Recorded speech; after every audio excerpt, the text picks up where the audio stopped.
بسم اللہ الرحمن الرحیم۔ روایت ہے حضرت ابو ہریرہ رضی اللہ تعالیٰ عنہ سے، مشکات المصابیح کے اندر یہ حدیث موجود ہے اور اسے امام مسلم نے بھی روایت کیا۔ حضرت ابو ہریرہ فرماتے ہیں کہ مصطفیٰ جان رحمت صلی اللہ تعالیٰ علیہ وسلم نے ارشاد فرمایا کہ جب کل قیامت کا دن ہوگا، نفسی نفسی کا عالم ہوگا، کوئی کسی کا پرسان حال نہیں ہوگا، کوئی کسی کا یار و مددگار نہیں ہوگا، تو سب سے پہلے اللہ کے حضور شہید کو پیش کیا جائے گا۔ جو دنیا میں جنگ کر کے شہید ہوا ہوگا اسے اللہ کے حضور پیش کیا جائے گا۔ اب اللہ تبارک و تعالیٰ کے سامنے جب اسے لایا جائے گا تو اللہ تبارک و تعالیٰ اسے اپنی تمام نعمتیں یاد دلائے گا۔ میں نے تجھے یہ دیا، میں نے تجھے یہ دیا، تو وہ سب کا اقرار کر لے گا کہ ہاں مولا تو نے یہ سب کچھ عطا کیا ہے۔ اس کے بعد اللہ تعالیٰ فرمائے گا یہ بتا تو نے میرے ان نعمتوں کا کس طرح فائدہ اٹھایا، تو نے کیا عمل کیا؟ تو وہ کہے گا یا اللہ میں نے تیرے دین کی خاطر جنگ کی، میں نے تیرے اسلام کی خاطر جنگ کی، یہاں تک کہ میں شہید ہو گیا۔ تو اللہ فرمائے گا تو جھوٹ بول رہا ہے، تو جھوٹا ہے، اس لیے کہ تو نے جو جنگ کی ہے وہ میرے دین کے لیے نہیں کی، بلکہ تو نے اس لیے کی تھی تاکہ دیکھنے والے لوگ تجھے بہادر کہیں، دیکھنے والے لوگ تجھے جری کہیں، دیکھنے والے لوگ تیری ہمت کی داد دیں۔ اور ایسا ہوا، لوگوں نے تجھے بہادر کہا، لوگوں نے تجھے جو ہے پہلوان کہا، لوگوں نے تیری ہمت کی دادیں دی، تجھے جو چاہتا تھا وہ مل گیا۔ اب اللہ تعالیٰ فرمائے گا فرشتوں جاؤ اسے منہ کے بل گھسیٹتے ہوئے لے جاؤ اور جہنم میں ڈال دو۔ اللہ اکبر، اس کو جہنم میں ڈال دیا جائے گا۔ اس کے بعد مصطفیٰ کریم صلی اللہ علیہ وسلم ارشاد فرماتے ہیں پھر رب کی بارگاہ میں ایک دوسرے شخص کو لایا جائے گا۔ یہ وہ شخص ہوگا جس نے علم سیکھا ہوگا اور دوسروں کو سکھایا ہوگا، یعنی عالم ہوگا، عالم۔ اس نے خود بھی علم حاصل کیا، دوسروں کو علم بھی سکھایا، اور اس نے قرآن پڑھا۔ پھر یہ اللہ کی بارگاہ میں لایا جائے گا، اللہ اسے اپنی نعمتیں یاد دلائے گا، یہ تمام نعمتوں کا اعتراف کر لے گا، کہے گا کہ ہاں مولا یہ تمام تو نے نعمتیں دی۔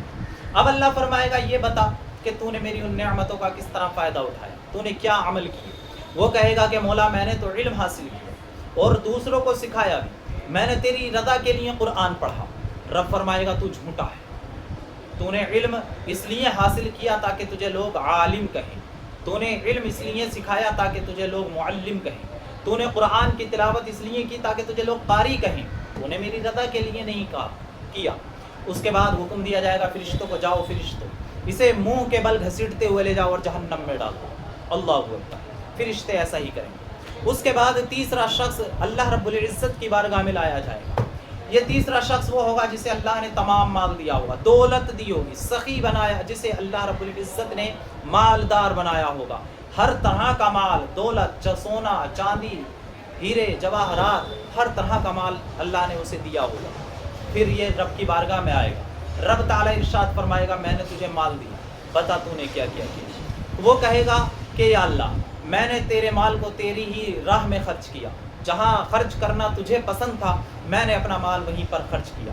اللہ تعالیٰ فرمائے گا تو جھوٹا ہے، جھوٹ بولتا ہے، تو نے یہ سب اس لیے کیا تاکہ لوگ تجھے سخی کہیں، تو نے اس لیے یہ سب کیا تاکہ لوگ تجھے جواد کہیں، تو نے یہ سب اس لیے کیا تاکہ تیری دنیا کے اندر واہ واہی ہو، دنیا کے اندر تیرا شورا ہو، اور وہ ہوا، تجھے دنیا میں سخی کہا گیا، تجھے دنیا میں جواد کہا گیا، دنیا میں تیری تعریفیں ہوئیں۔ اب قیامت میں یہاں تیرا کوئی نہیں ہے، تیرا کچھ بدلہ نہیں ہے۔ فرشتوں کو حکم ہوگا، فرشتے اسے گھسیٹتے ہوئے لے جائیں گے اور جہنم میں ڈال دیں گے۔ اللہ اکبر۔ اس حدیث مبارک سے ہمیں یہ پتہ چلتا ہے کہ دکھاوے کے اعمال اللہ رب العزت کی بارگاہ میں قبول نہیں کیے جاتے۔ وہی عمل جو خلوص کے ساتھ ہو، جو سچی نیت کے ساتھ ہو، جو نیت صالح کے ساتھ ہو، جو اللہ کی رضا کے لیے ہو، جو اللہ کو راضی کرنے کے لیے ہو، وہی عمل اللہ کی بارگاہ میں قابل قبول ہوتا ہے۔ ورنہ چاہے کیسا بھی عمل ہو، تم جنگ میں شہید ہی کیوں نہ ہو جاؤ، تم علم کے علمبردار ہی کیوں نہ بن جاؤ، تم سخاوت کے پہاڑ ہی کیوں نہ بن جاؤ، اگر تمہاری نیت درست نہیں ہے تو کوئی بھی عمل رب کی بارگاہ میں قابل قبول نہیں ہے۔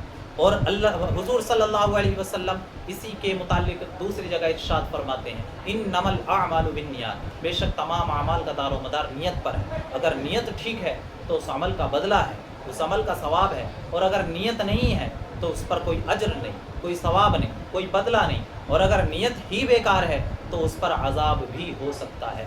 لہذا عمل میں خلوص رکھیں، نیت میں خلوص رکھیں، سب کام اللہ کی رضا کے لیے ہونے چاہیے، سب کام اللہ رب العزت کی خوشنودی حاصل کرنے کے لیے ہونے چاہیے، تاکہ ہماری دنیا بھی سنور جائے اور کل قیامت کے دن ہمیں رسوائی نہ اٹھانی پڑے۔ واللہ تعالیٰ